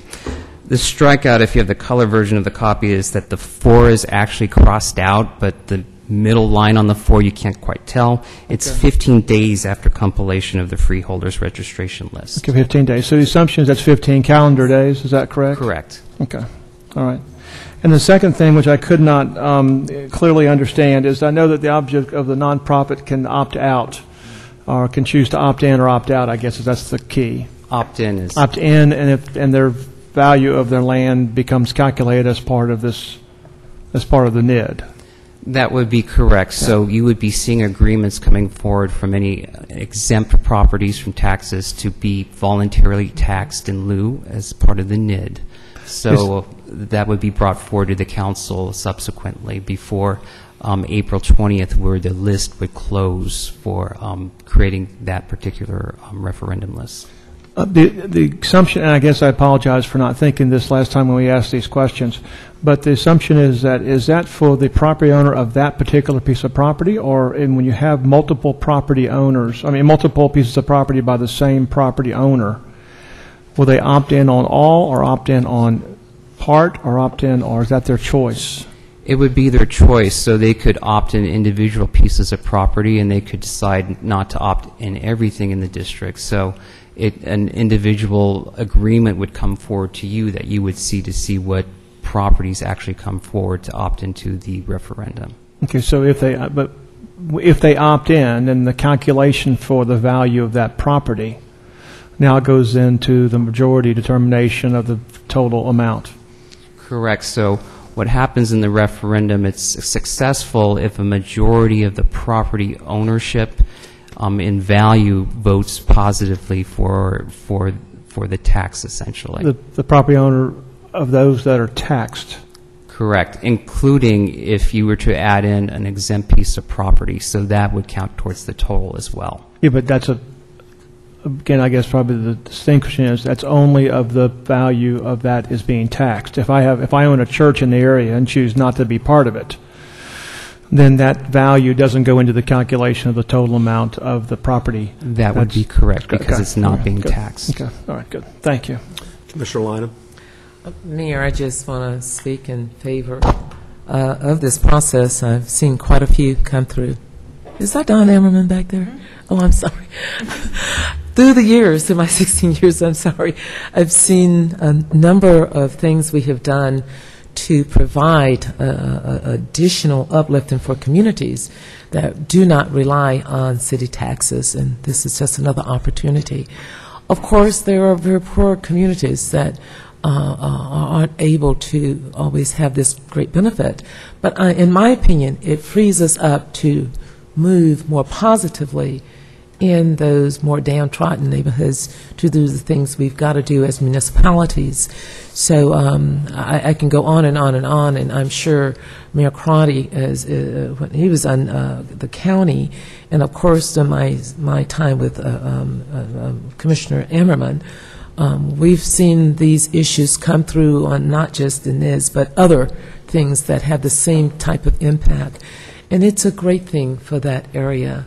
It just makes sense to me. So my vote, and we've got time for a second reading to tweak and do everything else, I guess. But right now, and that area was my district for a long time, so I'm kind of partial to it anyway. But it's just the right thing to do. It's not just because 10 years ago it was my district for a long time, and I'm curious to see us move forward and make this work. Thank you, Commissioner. Commissioner Sheen and Commissioner Ortiz, we were on questions, and I do have a couple speaker cards. Do you have questions for Jason, or let me get through the speakers? No, I was going to say I was going to wait for the motion to be done and then to get. Okay. Well, the motion and the second are before us. Jason gave the presentation. Unless there goes Commissioner Ammerman to turn in an appearance sheet. I was going to say I don't have anybody in opposition to this, but I have a couple for information. Are you turning in a card, Commissioner?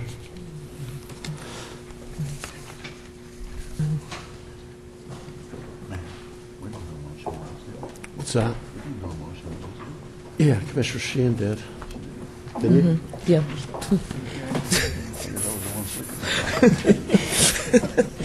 Everybody's slipping today.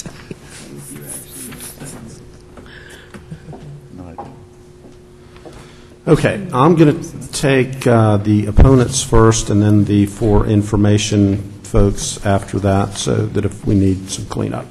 All right, so Doug and Don, you guys come in whatever order you guys want.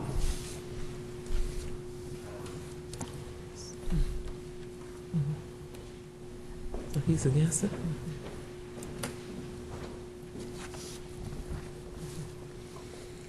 It's interesting to be on this side of the dais, believe me. Don Ammerman, 1112 Sweetbriar Road, Orlando 32806. In my business, I represent a lot of the medical doctors that fall within this district, and I've listed them on my form. Many of them have called, and I think the greater concern among them is they don't have time to come to the meetings that the advisory group has had. Their business managers don't have time to come to be informed.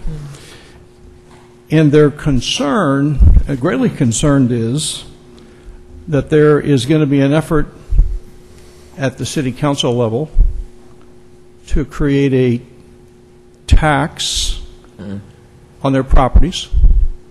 And basically at this point in time, they know nothing about this.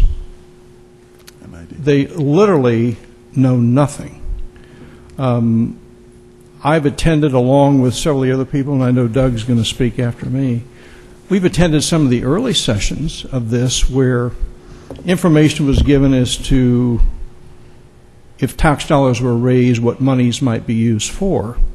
But the bottom line with these particular landowners, and they are all owners of property, they are all owners of their own practice buildings. They literally are saying, of what benefit is this going to be to me if I'm assessed up to an additional 2 mills? And that's approximately 10% increase in taxable value. And it's going to go on for 15 years. And they're looking to try to say, well, if it's going to be street lights, if it's going to be drainage retention, if it's going to be landscape,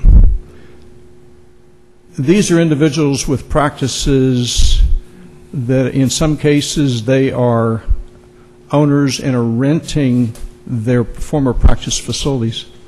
And these particular charges would be passed on to existing practices that are already taking revenue hits and that have been in that downward spiral of revenue for 2 or 3 years.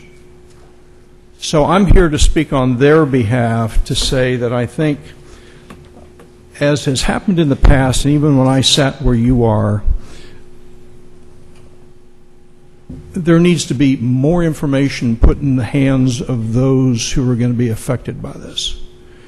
And again, I can walk into any of the doctor's offices, physicians' offices, and these are, let me also emphasize, these are people that have high assessments because of the location of their buildings, or just the quality of their buildings. And I can walk into any of those and either talk to them personally on the phone or talk to the practice administrator. And I want to stress again, it is a lack of information. And I realize that there is a vote that is to come later on. They're saying we want information before we're to vote on something. And I think that's only fair. And I think it's really appropriate. Thanks. Don, let me ask you one question, because I know that there has been, over the course of the last 2 or 3 years, there's been, I don't know, 100 meetings and notices sent out and all types of stuff. What other way do you, are you suggesting that? This is the most transparent process, Mayor, that I've ever been involved in. I mean, my goodness. I mean, the only thing I could have done would have been to literally try to drag the doctors to the meetings. I mean, my goodness, they've certainly been invited, and they'll have a chance to vote. You know, I mean, if we had to do everything to make sure that before we voted on everything, everyone participated, and we had every person in the city, we'd never get anything done. So, I mean, really, this is a very transparent process. I have to disagree with my former colleague, because, I mean, I'm all about public participation, Don. That's just my gig, and I think this group has done an amazing job of doing that. And if they're busy and they can't attend, I don't know. You know, I mean, I don't know what else to do. We've had numerous meetings. There's information available on the website. You know, I mean, that's just the difficulty of it. How do you engage someone who's basically, you're saying, unengageable? So that's. Well, Mayor, let me directly answer your question. I think these meetings have been held at times and on days or during practice times or even after hours. And perhaps it's the nature of who needs to be reached, that a more personalized effort needs to be made. And that hasn't happened. That hasn't happened. I mean, it isn't as though that you can send a notice to someone, and Patty and I have been in situations where, and I've been sat where Jim sits, where the expectation of the public is to be notified and to be understood. And if you can say that you have notified, I can tell you, you have not been understood, clearly, or I wouldn't be here today, or the others. Con, have you attended any of the meetings on their behalf? I'm sorry? Have you personally attended any of the meetings on their behalf? Yes, I have. Yeah, I have, Mayor, I haven't attended all of them. I attended probably the first 3 or 4 when they were up on the 9th floor of City Hall. And I've attended, I think, 2 other ones since then, 2 or 3. And I've been hoping, and this is not the first time, that the issue of getting the word out has been spoken to this advisory group. And I don't know whether it is their responsibility to get the word out or whether it is staff's responsibility that backs them up to get the word out. All I'm telling you is the fact the word has not gotten out to the people in the medical community that surround the hospital that are going to be affected by this. And they are owners of real estate. Okay. Well, it has gotten out enough that you are here today. I'm sorry? It has gotten out enough that you are here today to voice your concern. Well, I'm not a lone voice, Mayor. No, I'm not saying you're alone. I'm saying... I understand. Okay. You know, it is one of the complexities that government has. You know, you can run legal notices and you can send letters.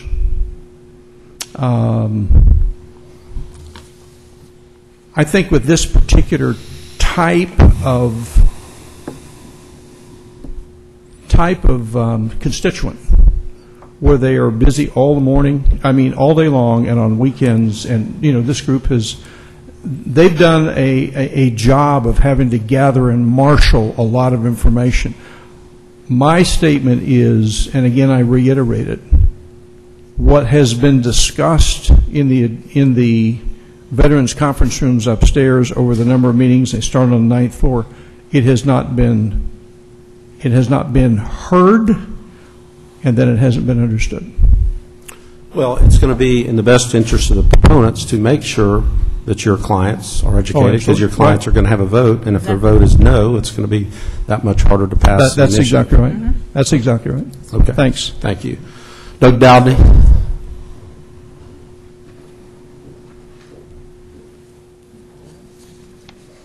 Afternoon, Mayor and Commissioners. It's an honor to be here today, and it's been a while since I've been here, too. So it's good to be back. Without or trying not to duplicate what Donna said, but in basic agreement, I would say I feel like the committee has done everything pro forma as far as the way it should be done. You know, and the legal notice law is problematic. You know, there's always somebody who should have gotten noticed who didn't get noticed and this kind of thing. But in this particular case where we're talking about passing a tax on property owners, I believe not the committee, but I believe the city should have notified all the property owners well in advance of these meetings, because once it gets beyond this and goes to the property owners, then there's another problem. But I did attend one of the 9th floor meetings well over a year ago and left my contact information and everything, and I didn't hear anything back on any other meetings subsequently. I truly wasn't aware, and I try to stay aware of these things. I wasn't aware that it was going forward until I heard about 2 or 3 months ago that it was going forward and it was, you know, ready to get into its final stage and going to the city, and I got back involved again.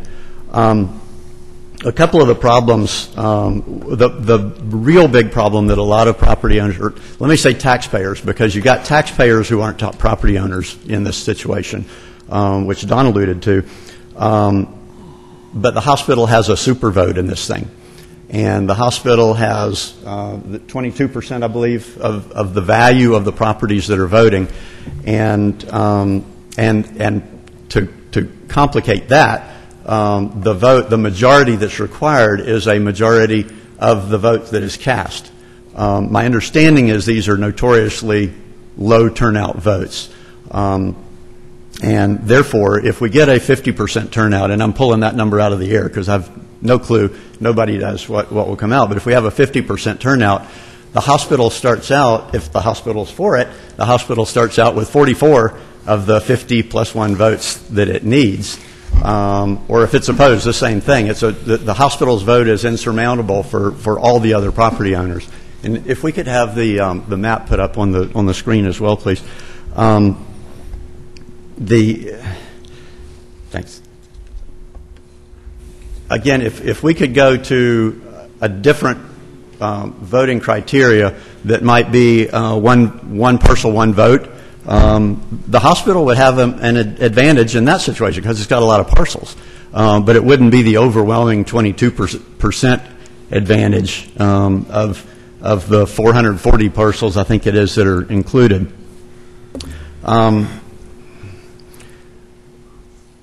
We do need to have the voter needs to understand what he's voting on. If he is strictly voting on a tax, I'm pretty sure the vote is going to be no. But if he gets a priority list, and I understand there's problems with that too because of where the external funds come from, but there should be some sort of a priority list that's clear that here's what we want to do with this NID. And I will say also some of the ideas that were floated for improvements on Orange Avenue, most overwhelmingly people would be opposed to those as well, particularly the median idea. And that's not been floated by this committee, but it came at a very unfortunate time, and I think that is the type of thing that people would definitely say they don't want to spend their tax money for. And I believe our emergency responders said the same thing. Now on your map, down at the very, very bottom right-hand corner of it's Abe Lincoln's beard down there, and the very, very tip of that beard is the office park where my office is. And my office park and the other property owners to the north of us would like to be crafted out of this because we feel like we've been gerrymandered into it, and the map speaks very well to that. We are not impacted. We are a park that doesn't stand future improvement. We're a low-density office park with 20 different office condo owners. We're happy the way we are, and it's not a candidate for any sort of improvement. And we have no problems with our drainage. We like doing business where we are and paying taxes at the level we're paying them, not at a greater level. So I would ask a second consideration to craft away further to the west, and that comes not from me, but from the Key Center South office park owners and several of the other parks owners to the north.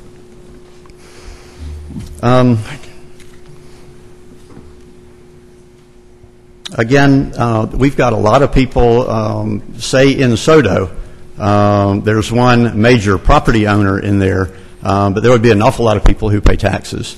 Look at all the strip centers. Lito's restaurant pays taxes, but it doesn't own that building. And it would have no vote in this. We should take some time and consider the people that are paying those taxes and see if they shouldn't have a voice in it as well.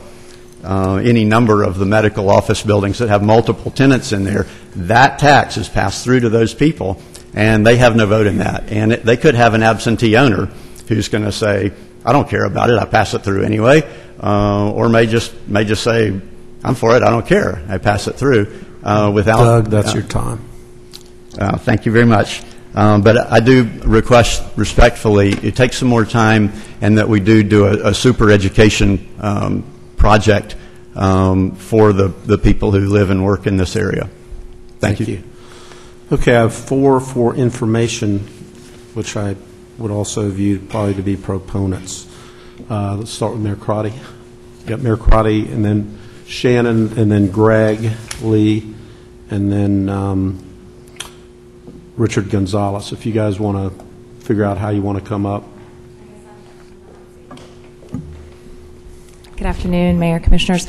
Here wearing my hat as member of the Downtown South Neighborhood Advisory Council. And I think what we're seeing here today is actually good, and we as council members welcome it. We have had, including my time on the board, which I think was 3 years when it was formed, and the exploratory were about the 4+ years in the process, numerous public meetings, lots of positive input. And I think as we get closer to referendum time, we're seeing more and more engagement.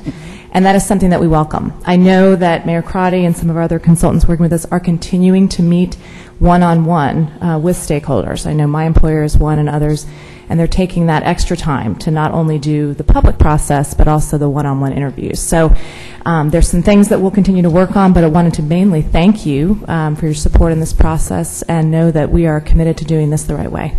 Thanks. Thank you, Shannon. Greg? Mayor Dyer, members of City Council, Greg Lee, 200 South Orange Avenue, Suite 2300, lawyer with Baker and Hostetler, and I'm here on behalf of Orlando Health.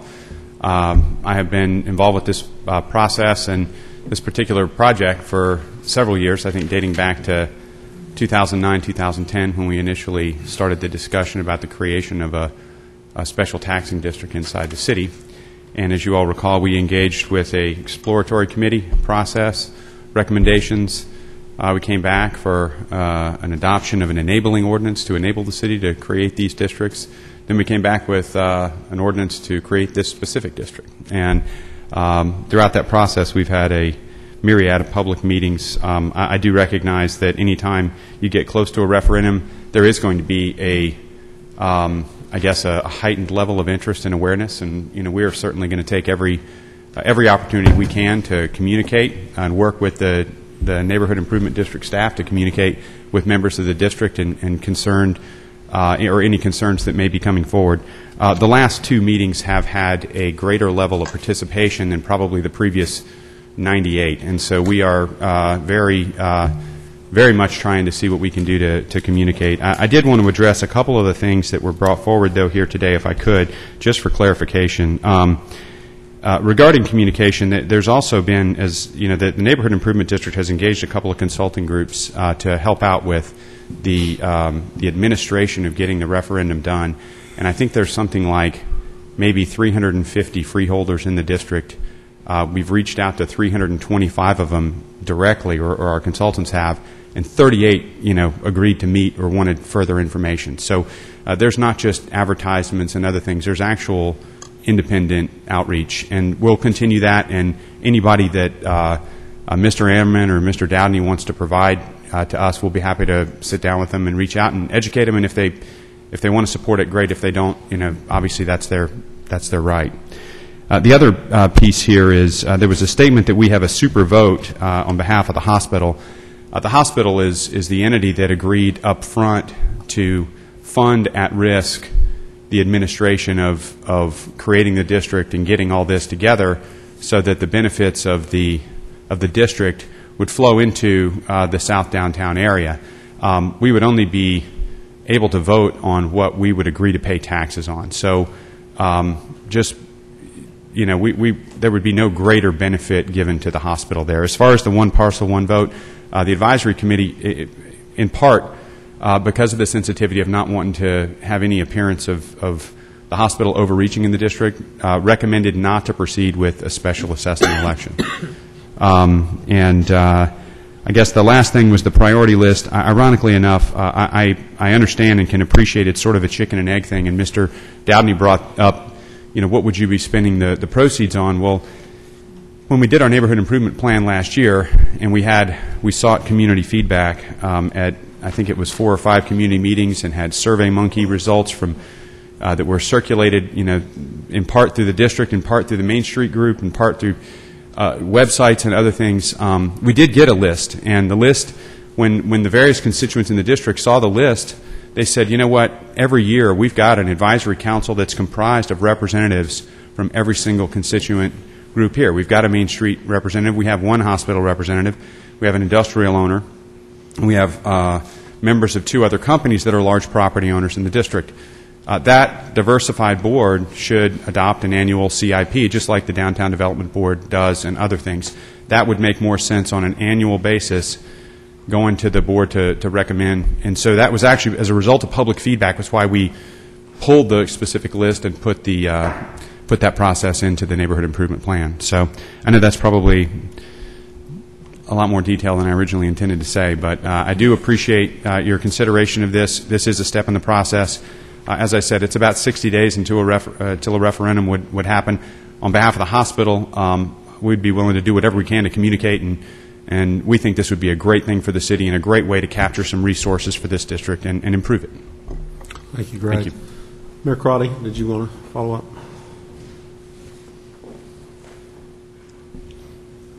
Let me follow up very briefly, first by saying it's great to be with you all today and great to see each and every one of you. Always enjoyed working with you in the past and working with you now. I also want to extend to you real congratulations for the work that your staff has done. They really pitched in. We're Richard Crotty Consulting Group and Consensus Communication working together for the administration and the communication of the referendum itself. And indeed, we have reached out to a lot of folks in that regard, and it is a process. And it's a process, I think, that really lends itself to private property rights, in the sense that people have been asked to weigh in on this, and I can't think of anything more supportive of private property rights than to ask the citizens, would you be willing to place upon yourself an additional cost for improvements to your community? I mean, that's really private property rights right there, letting the people have the final say. The process that you all have, today's not the final decision. For those who say that there hasn't been much information out there, I would call your attention to something that strikes fear in the hearts of most politicians, which is a front-page, top-fold story on the matter. So to say that it hasn't been well communicated, I think is probably not accurate. But I think that when you get down to the detail of the pros and the cons, that's what you have an election for, and that's part of the process. So thank you all for the work that you do, the transparency which has been offered on this particular matter, and we look forward to seeing you in the days ahead. Thank you, Mayor Crotty. Richard Gonzalez.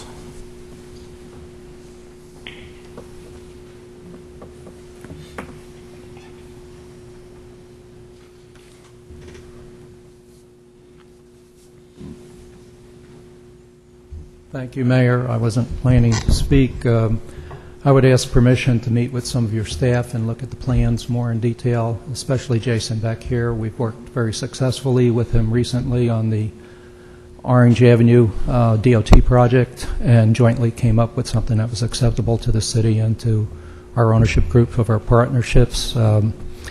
That's about it. I would like to say that over 25 years, as you watch televisions and listen to these economic forums, you hear about the invisible hand of capitalism. Well, our company is that hand of capitalism that takes its own funds and has invested substantially in projects in that area, and we wish to continue to do that. And we wish to work with a city that has competent administrators and technicians, as you do, and see where it all goes. So that's all. So if we have your permission, we'll meet with your staff and learn more about the project, especially myself. I'm an engineer, economist, and other talents. So, Jason, will you make sure that before he leaves today, you guys have a meeting date and time? Okay. Thank you. Thanks. Okay, I don't have any other further request cards. We're back on Commissioner comments or discussions. Commissioner Sheehan. Commissioner Ortiz, did you have a... Commissioner Ortiz. Okay. Yes, he was first. That's very kind of you. And let Commissioner Sheehan close. Thank you. Her district. Exactly. Well, actually, I was going to congratulate her and congratulate, so it goes well, the Downtown South, because this is true government where people do elect what is best for themselves. And I like the idea where everybody's going to have a chance to have a say. So I am a little intrigued by the fact that former Commissioner Don Ammerman is telling us that some of his clients have not been notified, and I would like to see how we can make it where we get to talk to them, because I think it's very important that everybody gets a hold. And maybe it's just lack of I don't know, communication or something. But I'm really looking forward to this process. I'm really looking forward to this referendum as something that I have been to Tallahassee looking for other elements to add to the NID, and sadly enough, we have not been able to, but we keep pushing. And I'm really looking intensely to see how this is going to work, because I'm looking to do something similar on a similar corridor eventually. But the best part of this is, if you want to say, taxation with representation, if you will. It's not anybody imposing taxes, it's the people deciding for themselves what's best for themselves. If they don't want it, well, it was a great process either way. And I'm really looking forward to it. Whichever way it comes out, we will definitely accept it. But I think it's going to bring us a great opportunity for prosperity in that particular area. I think it's going to, a lot of things have been happening in the past few years in that area. And once again, congratulations, Commissioner Sheehan. You have been leading a great effort over there. And the staff around here, which I always commend because they do a great job. And our community, our constituents always been very involved. But I'm really looking forward to see what happens here, because I think a lot of other projects are going to emerge from this process. So that's all I have, Mayor. Thank you. Thank you, Commissioner. Commissioner Sheehan. Well, thank you, Mayor. And I'd just like to say that Orlando Health agreed to participate voluntarily. They did not have to. They, have been very gracious, I think, with their participation. And a lot of the interest, I think, in this is because the opportunities for redevelopment around the transit-oriented design, and the fact that we're not going to have a lot of revenue pouring in because of tax cuts and different things like that we might need to put infrastructure in to support new transit-oriented design, specifically since this is an industrial area for the most part that doesn't have enough infrastructure to support redevelopment. So, even the amount of money it's going to bring in, if it's voted in, is de minimis, but it actually allows us to leverage together grants to be able to do this. So I think it's, the best bang for their buck, so to speak. It's unfortunate that some of the folks don't understand. I hope that we can work together to educate them and involve them.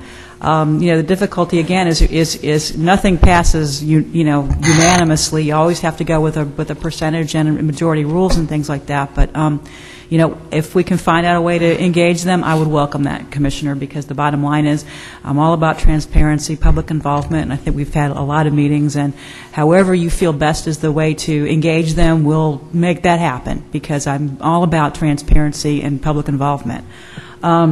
I'd like to thank Jason Burton, because this has been he's been involved in this for a long time, but Kyle Shepard recently got ill, and he had to take this yoke up by himself. So Jason, great job. Absolutely, because, you had to really kind of take this on yourself, and I know, you've been kind of stressed out and having to step up to the plate and do a lot of this on your own. So thank you very much for all your hard work. And again, this is public participation and business participation. It's the best. They're going to get to vote on whether they want this. Of course, I hope it passes, because I want to see more good things happening in this district.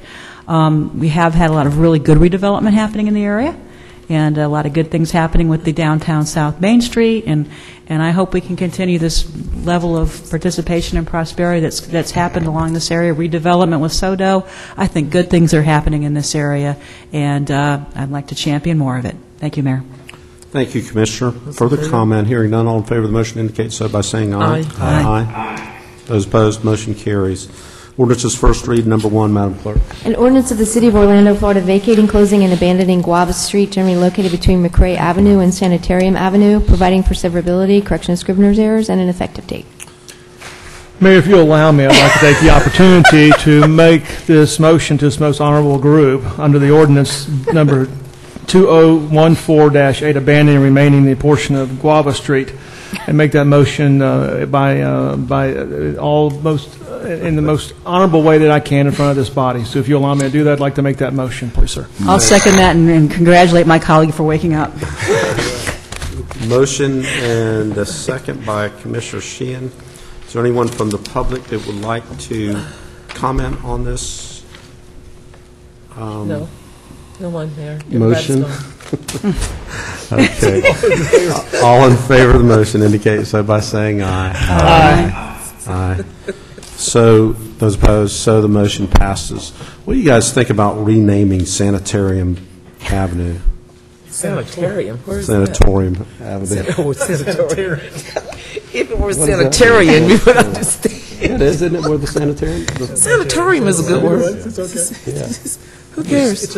Is that historic in your, I know it's appropriate, but you like that name? Is that a mental institution? I think the nut houses should be in District 3. Florida Hospital, once upon a time, was the I Florida know it had a big Sanitarium. it had a big mental health unit there. I thought worked that's there. what it was too. So that's where that road comes from. Yes, sir. Yeah. Let me tell you, I Banged on worked there. about I took a historic lot of preservation, crazy but I was people thinking there. it might be an Yep. opportunity to I've got a have few more I Robert need to Stewart take, so don't Boulevard change or the name. something like that. One of my long-term goals is to have something named after my father, so if you want to Oh, do that, I'll be Jesus, glad there we to go. entertain that motion. Okay, that concludes the official business of the Orlando City Council for today. Yes, sir. Thank you.